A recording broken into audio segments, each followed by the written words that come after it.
What's up, guys? Rick from DFS On Demand here with a preview for this week's Shriners Hospital Open. A few housekeeping items before we jump in to the fantasy golf discussion. I will be at the Shriners this week. I'll be there Thursday in Las Vegas. If you're going to be there, want to grab a beer, whatever, shoot me a note. I'll also tweet out where I'm at when I get on grounds Thursday. So if you want to hit me up, grab a beer, let's do it. Otherwise, want to give away some subscriptions to DFS On Demand. So last week, gave away 2 weekly subscriptions. Those winners are Grinder 7605 and Lakers Pulse. Congratulations. I will reach out to you if I have your contact information. If not, feel free to reach out to me. We'll get you set up with a week's subscription to DFSOnDemand.com, which is the site that you're going to be seeing all the tools in this video from here. So if you'd like to enter a drawing, there's 2 ways for you to enter. Make sure that you are subscribed to this YouTube channel, like the video, and comment below with your favorite golfer that you want to play whose last name starts with S. There's like 20 of them, something like that. Shriners Hospital. 3 tournaments in a row starting with the letter S, so figured we'd keep it going here. That's one way. Other way is if you're listening on the audio, especially on iTunes, go and give this podcast a 5-star review, say something nice about the show, and leave me your Twitter handle. That will get you entered as well. I believe only one person did it last week, so it was an automatic win. Very easy way to win over there. Go leave a review on iTunes. All right, I think that is about it. Let's get on to the fantasy. All right, let's start with the cheat sheet, and I have just loaded these salaries in, so I don't even have projections in here yet, but I wanted to get to this video, really as quickly as possible. So these salaries just dropped, I don't know, a few minutes ago, but I was prepared and waiting. So by the time you get to the site, I'll probably have these projections loaded, but for our time right now, let's chat through this. We've got 5 guys over $10,000, led by none other than Brooks Koepka, making his first appearance of the year. He's 11,700. Patrick Cantlay is 11,100. Bryson is 10,007. Webb Simpson is 10,002, and Adam Scott is a flat 10,000. I think there's a few notes about these guys, and I'll try to make it somewhat quick because we could talk about the 10K guys all day. But Brooks here at 11,700. We've not seen him since the Tour Championship, where he finished in 3rd. Took the few weeks off there. Is going to be making his first appearance here, and what we have seen from Brooks Koepka over the course of the last handful of years, that he's usually ready to go when a new season starts. So you've got, last year he started the CJ Cup, he won that. 2 years ago, he started at the WGC HSBC, came in 2nd. Then he started at the HSBC again, finished 40th and 41st in 2017 and 2016. And then the Fries.com, he finished 8th and 3rd. So where I'm getting at here is in 4 of his last season opening starts, he's finished no worse than an 8th, and he has a win. So he's usually ready to rock and roll out of the gate. As far as how TPC Summerlin is expected to play, you're going to have to go low. Bryson, your defending champion, won it at 21 under par, which has been kind of routine to be in the 20s over the course of the last handful of years.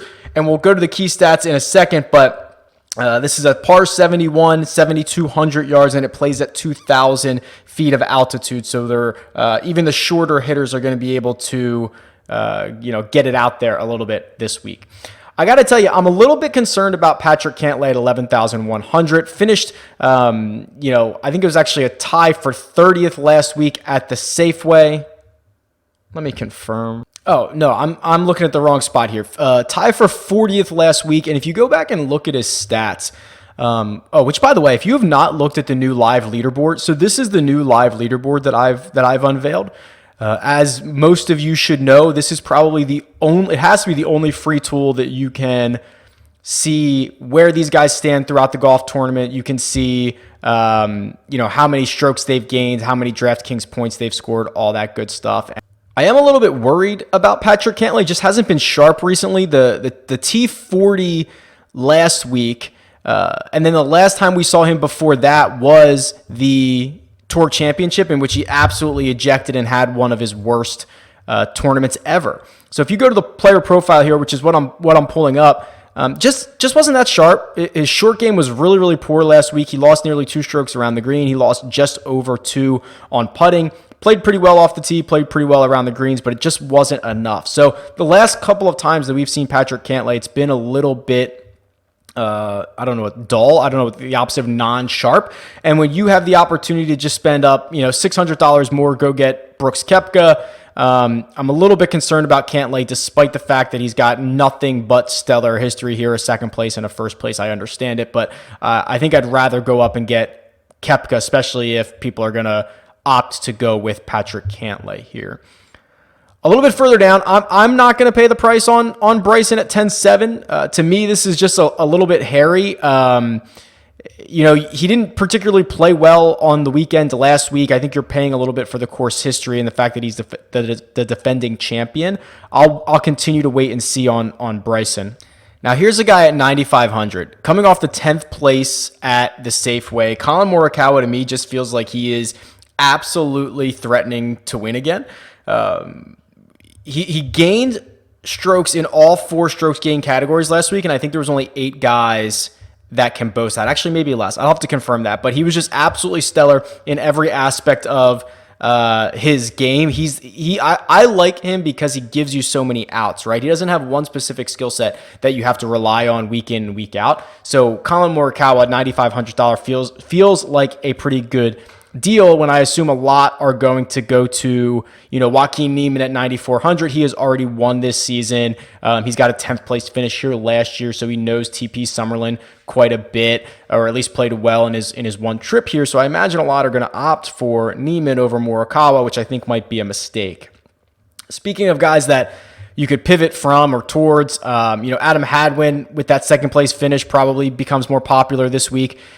You could go back to Ben Yan at $9,000, who kind of burned everybody last week, took the weekend off, and now he gets to kind of regroup and come back to TPC Summerlin, and he's still, long term one of the best tee to green players out there.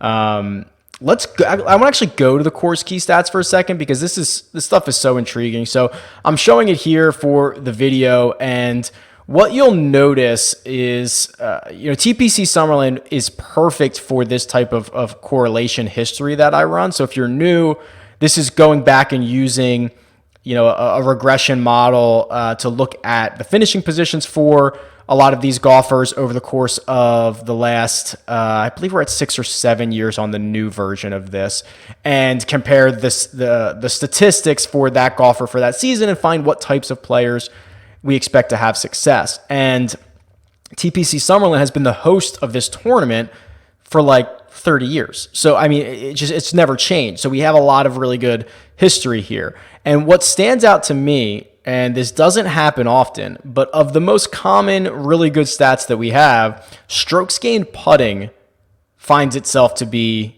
most valuable. Only 3 other courses on the PGA Tour is strokes gained putting more valuable than Shriners. So that doesn't necessarily mean, of course, the guy who wins this week is going to putt very well. But what this means is, year in and year out, the guys who are going to end the season as the best putters do well here. Don't know why, won't claim to know why, but I'm telling you, this is, not my opinion. This is what the model says. Rare to see that, and rare to see strokes gained approach fall so low. It ranks 36th out of 50 PGA courses here. So off the tee is 37th and approach is 36th. That is kind of rare. So if you want to use these, and I think these are really, really valuable, maybe not making strokes gained putting your absolute number one most important stat, but weighing it more this week than other weeks, this is absolutely the time to do it. So if we look at strokes gained putting and just sort by this, the best putters in the field, this is where you're going to find a lot of that value. And I think you want to pair it with some type of course history, some type of other skill set. Like, Smiley Kaufman, believe it or not, gains almost 9/10 of a stroke putting every round. Now, he loses 1.8 off the tee, another 1.8 on approaches, and he's a slightly negative around the green player. So not the fact that he's second best in this field in putting can't mask the fact that he is by far dead last in, like 2 other statistical categories. So don't go crazy with this.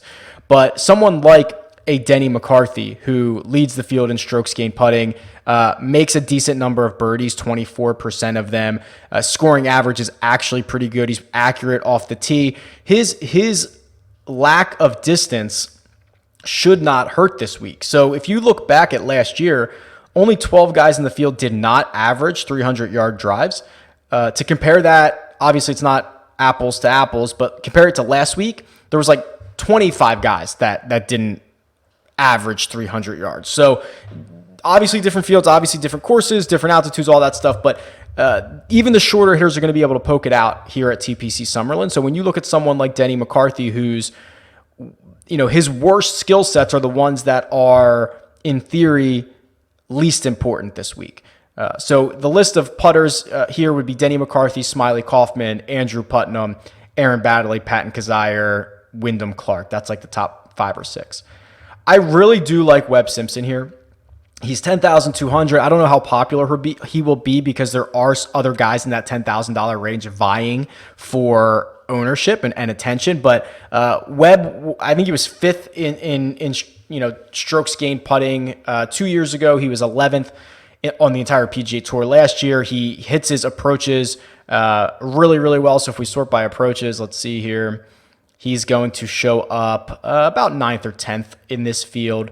I wish he made more birdies, but his scoring average is pretty low. But he has been the model of consistency. If we go and pull up Webb's, just last, I don't know, if you go back to here, this goes back to RBC Heritage, right? I mean, 1, 2, 3, 4, 5, 6, 7, 8, 9. We saw him 10 times from the RBC Heritage to the Tour Championship. No worse than a 29th place finish.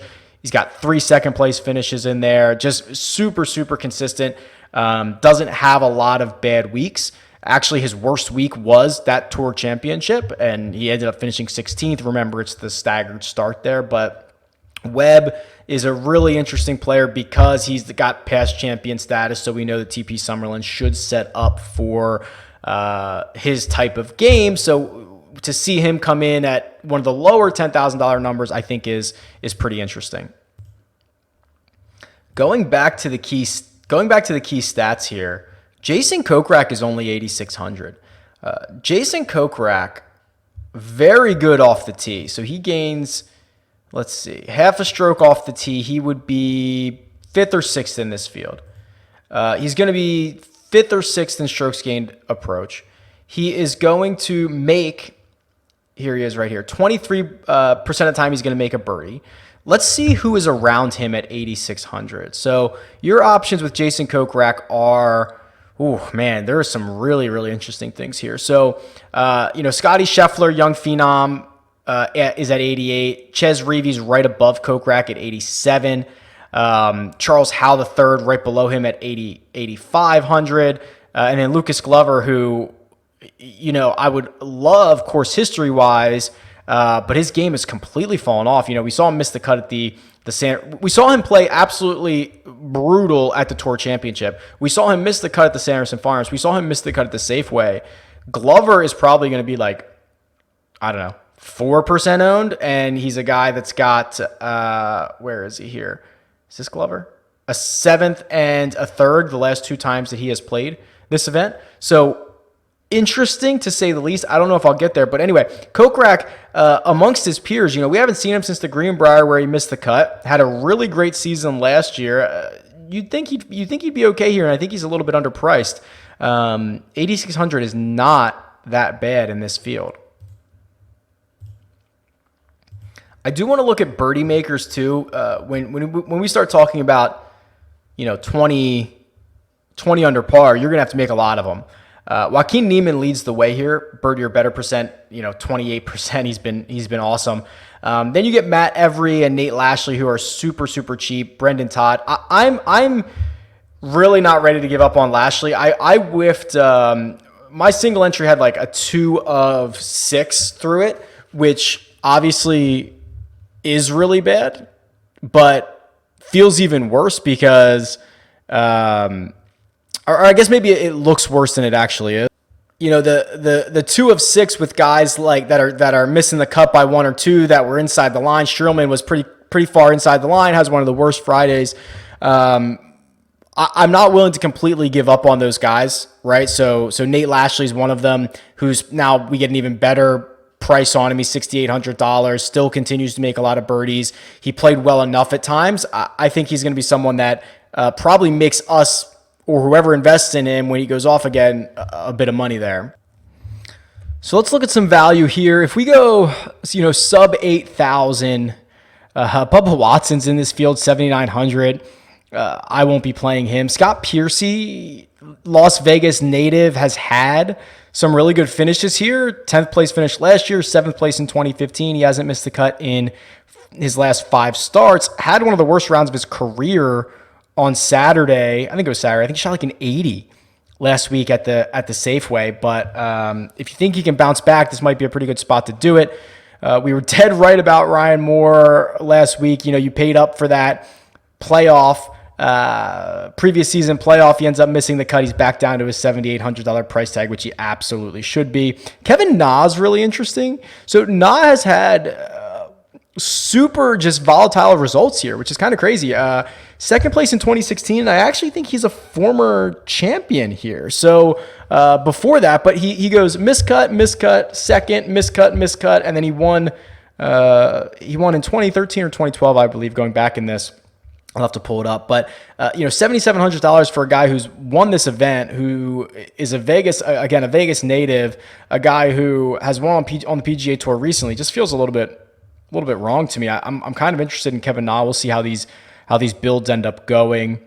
Let's look at some guys who are hot this swing season. Sebastian Munoz goes 7th at the Greenbrier, 1st at the Sanderson Farms, and then a 33rd at the Safeway. Few guys hotter than he is, despite fading on the weekend there, specifically Sunday for Munoz coming down the stretch last week. Who else do we have here? Lando Griffin, one of the few guys who can boast 3 straight made cuts in the swing season, and he's done it all with top 20s. 13th at the Greenbrier, 11th at the Sanderson Farm, 17th at the Safeway, still priced in a very good spot at $7,200. Again, depending on how builds go, he feels, not that any of these $7,200 guys are safe, but he feels pretty safe compared to some of these other volatile guys. I mean, you're not going to get anybody else down here playing as well as he is. Robbie Shelton has also made 3 straight cuts. He's kind of going in the wrong direction. 7th at the Greenbrier, 28th at the Sanderson Farms, 52nd at the Safeway, but at least he's cashed a paycheck each week. Our buddy Patton Kizzire, has 2 top 4 finishes in his last 3 starts here in Vegas, but has basically missed every other cut. He won't be getting any of my investments. I thought there was a couple other guys down here. Oh, Kirk Kitayama is interesting. So he's been playing on the Euro Tour. He's got a 30. So his last 3 results are all Euro. So 36th place finish at the Porsche European Open, 21st at the KLM Open, and then a 14th at the BMW PGA Championship. So he skipped the Alfred Dunhill, and he's only $6,300. He's probably, his world ranking is 121. And that is probably way better than a lot of these guys who are also $6,300. So that's kind of interesting because I doubt anybody plays him. And he's been playing well on the PGA Tour. And when you look at, I'm just scrolling through this on the video version, look at all these missed cuts around here. So you're looking at miscut. I mean, some of these guys down here have missed all 3 cuts in the swing season. A lot of them have missed 2. You get a guy who's at least played competitive golf and played well, and I don't really care what tour it's on. Those events that he's played have been pretty strong fields on the Euro Tour, so he could be a guy that could give you a little bit of salary relief, and he's probably as far down as I would go here. As far as builds go, I might try to go up and get Cantlay. Koepka. I was looking at Cantlay's name. I might try to go up and get Koepka at $11,700. If I do that, it might involve playing Kirk Kitayama. It might involve playing, a couple of those guys down in the 7. So we'll see how it goes. I don't think I really love the 9K range outside of maybe Morikawa. If I want to buy back in on Benny On, I don't love it. I like the 8K a little bit more. So maybe I can get Kepka, maybe I can get a guy in the 8K, and then maybe I can fill it out with some of those lower guys and see where it ends up. So not sure what I'll do yet. Make sure to follow, the Run It Up challenge, which, I'll show you my lineup and we'll talk through the process of how I got there each week. And we'll usually cover one other thing, pretty educational. So keep an eye out for that. It'll release on Thursday with where I actually end up. But yeah, this has been good. I've got a lot of new tools and updates coming. I'm redoing my entire back-end database, so bear with me over the course of the next few weeks as I hammer everything down. It's getting more and more integrated, and you'll be able to do a lot more cool stuff. So stay tuned for all that. If you'll be at the Shriners this week on Thursday, hit me up. We'll grab a beer. Otherwise, let me know what you think. Tweet me. It's at RickRunGood, or leave a comment below. See you guys. Good luck.